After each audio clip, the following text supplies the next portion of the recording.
कैसे हैं आप लोग। आप सबका स्वागत है फिर हमारे YouTube चैनल में। और आज के वीडियो लेक्चर में अर्थमेटिक प्रोग्रेशन को फिर कंटिन्यू करते हैं। एक्सरसाइज 5.3 के रिमेनिंग क्वेश्चंस को हम आज सॉल्व करेंगे। क्वेश्चन नंबर 7 तक हमने प्रीवियस वीडियो में देखा है। अब क्वेश्चन नंबर 8 से आगे के क्वेश्चंस को देखेंगे। तो आइए देखते हैं। यहां क्वेश्चन नंबर 8 क्या है? Find the sum of 51 terms of an AP whose second and third terms are 14 and 18 respectively। एक सीरीज है, उसके 51 टर्म्स का सम निकालना है, S51 फाइंड करना है, जिसका सेकेंड टर्म 14 है और थर्ड टर्म 18 है। तो यहां पे हम क्या करेंगे, पहले सेकेंड टर्म का फार्मूला क्या होता है, a plus d equal to है 14 and a plus 2d third term है इक्वल टू है 18। अगर हम यहां से सॉल्व करके एक लीनियर इक्वेशन बन रहा है, linear equation in two variable, a और d की वैल्यू को सेपरेट कर लें, निकाल लें किसी तरह से, तो हम n की वैल्यू गिवन ही है, S51 आसानी से निकाल सकते हैं। तो सबसे पहले हम क्या करेंगे, इन दोनों इक्वेशन को सॉल्व करेंगे। इक्वेशन 1 माइनस इक्वेशन 2, इक्वेशन 1 में से 2 को सब्ट्रैक्ट कर देंगे तो a कैंसिल होगा, minus d equal to -4, then d is equal to यहां से मिलेगा 4। अब d की वैल्यू इक्वेशन 1 या 2 में पुट करेंगे फ्रॉम इक्वेशन 1,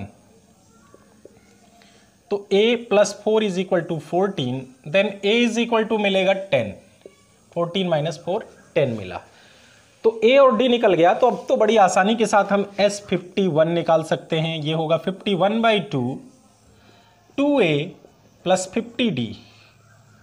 a और d की वैल्यू यहां पुट करते हैं, 51/2, 2 को बाहर निकाल लेते हैं। तो अब यहां बचेगा अकेला a की वैल्यू आई है 10 प्लस यहां 25 बचेगा क्योंकि 2 हमने कॉमन निकाल लिया है, और d की वैल्यू आई है 4। 2 and 2 has cancelled out and we get 51। 10 plus 100 means 51 into 110, 5610। ये हमारा आंसर हुआ, sum of 51 terms of AP. अब हम क्वेश्चन नंबर 9 की बात कर लेते हैं। क्वेश्चन नंबर 9 क्या गिवन है, इसको ध्यान से देखेंगे। If the sum of first 7 terms of an AP is 49, S7 is equal to 49 given है, and that of 17 term is 289।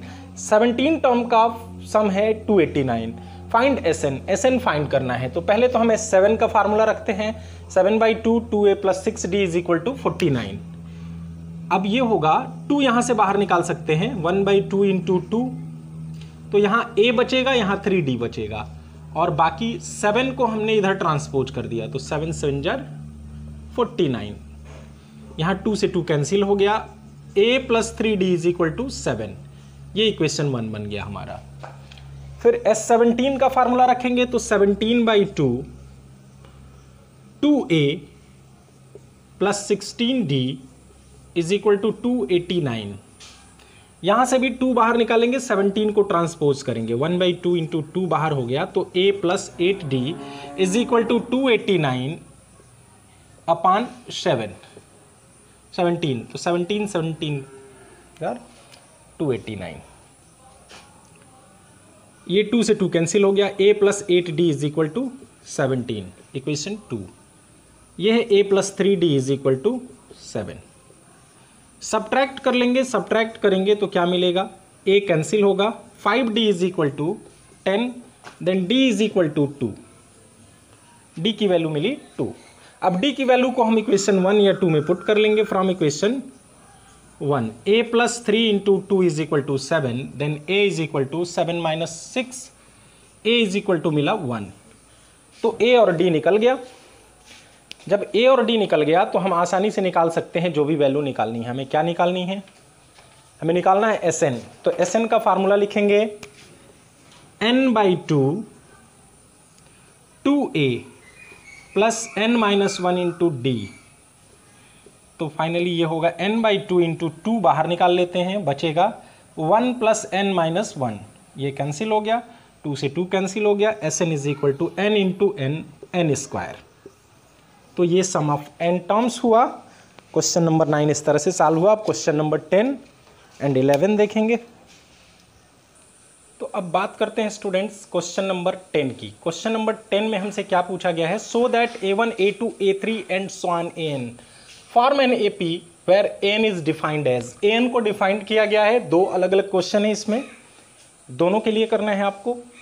AN की वैल्यू गिवन है, आपको प्रूव करना है कि इससे जो A1, A2, A3 and so on ये सब टर्म्स मिलेंगे वो सब AP का फॉर्मेशन करते हैं। तो आइए देखते हैं पहले n इज इक्वल टू ये गिवन है, इसमें पुट करेंगे n is equal to 1, 2, 3 and so on, तो हमें मिलेंगे क्या A1, A2, A3। पहले 1 पुट करते हैं तो 3 इंटू 4 प्लस 4 इंटू 1 3 प्लस 4 7। फिर 2 पुट करेंगे तो 3 प्लस 4 इंटू 2 4 2 जार 8 प्लस 3 11। तो D यहाँ से क्या मिला, D इज इक्वल टू मिल रहा है A2 माइनस A1 होता है 11 माइनस 7 4। A3 निकाल लेते हैं, A3 क्या आएगा 3 प्लस 4 इंटू 3 3 प्लस 12 15 आ रहा है। अब A3 माइनस A2 भी निकाल रहे हैं तो क्या मिल रहा है 15 माइनस 11 4 ही मिल रहा है, यानी कॉमन डिफरेंस तो हर जगह से इक्वल मिल रहा है। That means this shows that A1, A2, A3 and so on AN that is A1 कितना आया 7, 11, 15 and so on forms an AP। ये सब एक अर्थमेटिक प्रोग्रेशन का फॉर्मेशन करते हैं, ये हमारा प्रूव हो गया। अब हम question number, similarly you can prove second one में बस नंबर चेंज है, बाकी इसी मेथड से करना है, तो आप सेकेंड पार्ट को कर सकते हो। अब हम बात कर लेते हैं क्वेश्चन नंबर 11 की। क्वेश्चन नंबर 11 में क्या गिवन है, if the sum of the first n terms of an AP is 4n minus n square, sum of n terms Sn given है, what is the first term, that is S1 निकालना है। First term का सम ही first term कहलाएगा, एक ही term है तो उसका सम क्या होगा, वही टर्म होगा। What is the sum of first two terms, first term और सेकेंड टर्म का सम निकालना है, मीन्स S2 निकालना है आपको। Similarly and find what is second term भी निकालना है। Similarly third, 10th and nth term भी निकालना है।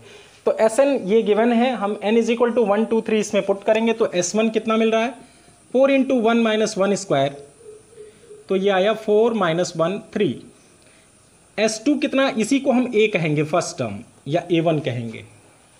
S2 कितना आ रहा है 4 इंटू 2 माइनस 2 स्क्वायर 8 माइनस 4, ये आया 4। तो S2 आ गया, फर्स्ट टू टर्म्स का सम 4 आ गया, यानी फर्स्ट टू हमने निकाल लिया। जो क्वेश्चन में पूछ रहा था S1 पूछ रहा था और S2 पूछ रहा था, वो निकल गया। अब कह रहा है सेकेंड टर्म, तो सेकेंड टर्म कैसे निकलता है, हमें ये पता है कि S2 क्या है, first term plus second term है। तो फर्स्ट टर्म 3 है, A2 निकालना है और ये सम 4 आया है तो A2 आएगा 1, 4 माइनस 3 1, सेकेंड टर्म में निकल गया। सिमिलरली आपको थर्ड टर्म निकालना है, तो थर्ड टर्म निकालने के लिए हम क्या करेंगे, A3 निकालना चाहते हैं तो हम S3 में से S2 को माइनस कर देंगे। 3 टर्म्स के सम में से 2 टर्म का सम निकालेंगे तो क्या बचेगा, थर्ड टर्म बचेगा। जैसे अगर हम कहें 3 टर्म को हम जोड़ते हैं तो 15 मिलता है, 2 टर्म को जोड़ते हैं तो 10 मिलता है, तो तीसरा टर्म क्या है 15 माइनस 10। तो इसी तरह से S3 क्या होगा, S3 होगा 4 इंटू 3 माइनस 3 स्क्वायर। S2 होगा, S2 तो हम निकाल चुके हैं 4, तो ये आया A3 is equal to 12 minus 9 minus 4, 12 minus 13 is equal to minus 1, ये A3 हो गया। सिमिलरली A10 निकालना है तो हम S10 माइनस S9 निकालेंगे। S10 आएगा 4 into 10 minus 10 square minus 4 into 9 minus 9 square, तो ये बनेगा 40 माइनस 100 माइनस 36 प्लस 81, 121 इन दोनों को ऐड किया तो, और माइनस 136 सब्ट्रैक्ट करिए, माइनस 15, ये आया हमारा 10th टर्म। अब हमको निकालना क्या है, nth टर्म निकालना है। तो nth टर्म निकालने के लिए क्या करेंगे, nth टर्म निकालने के लिए Sn is equal to Sn में से Sn माइनस 1 को माइनस कर देंगे। तो Sn की वैल्यू है 4n minus n square minus यहाँ 4 into n minus 1 minus n minus 1 का होल स्क्वायर। इसको सिंप्लीफाई कर लेंगे, जितना आएगा वही हमारा आंसर होगा। तो क्या मिलेगा इसको सिंप्लीफाई करने पे, हम देखते हैं। इसको सिंप्लीफाई करने पे मिलेगा 5 माइनस 2n, 5 माइनस 2n। तो an इज इक्वल टू हो गया 5 माइनस 2n। अब आगे के कुछ क्वेश्चंस को देखते हैं स्टूडेंट।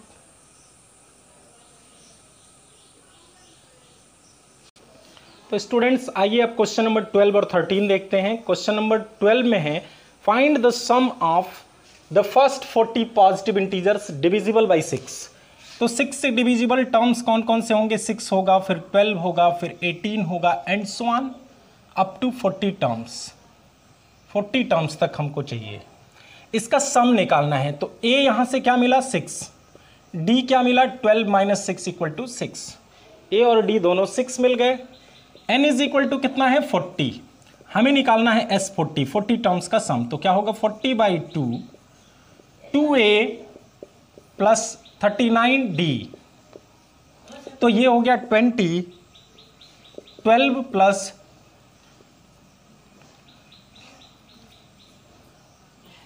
234, 20 इंटू 246 मल्टीप्लाई करिए तो होगा 4920।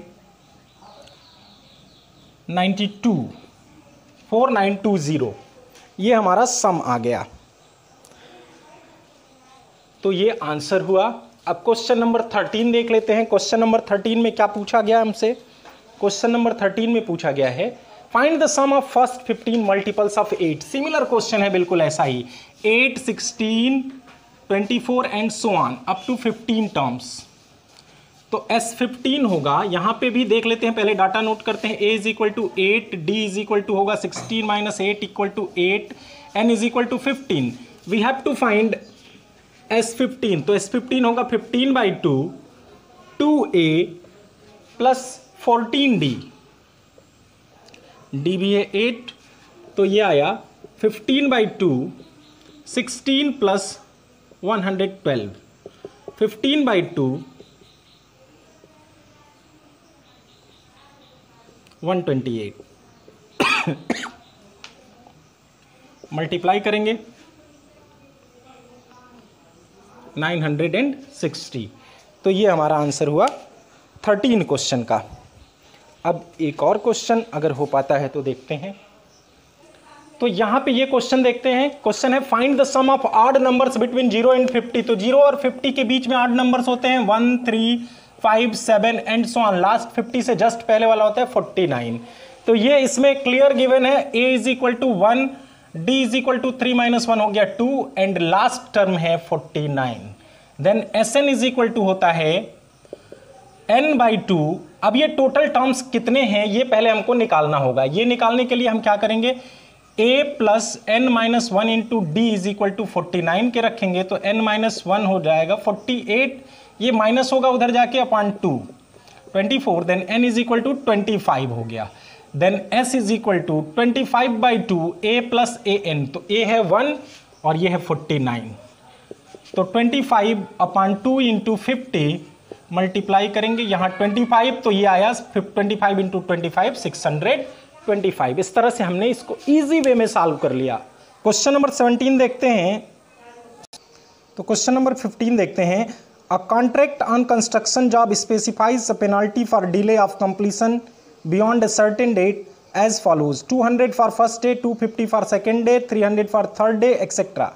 The penalty for each succeeding day being 50 more than the preceding, how much money the contractor has to pay as penalty if he has delayed the work by 30 days। तो इसके लिए students हम question number 15 पे focus करते हैं। Question number 15 में first day का penalty है 200 पर डे, 50 रुपीज़ इंक्रीज हो रहा है, 30 डेज का डिले हुआ है। तो 30 डेज का टोटल पेनाल्टी का सम क्या होगा? 30 बाई 2, 2a प्लस 29d। और इस तरह से हम a की वैल्यू 200 रखेंगे, 29 इंटू डी की वैल्यू 50, ये 400 प्लस 14 50, 15 इंटू ये 30 बाई 2 15 आया 1850। तो 27,750। तो ये क्वेश्चन सॉल्व हुआ। अब आगे के कुछ क्वेश्चंस हम लोग नेक्स्ट वीडियो में फिर देखेंगे।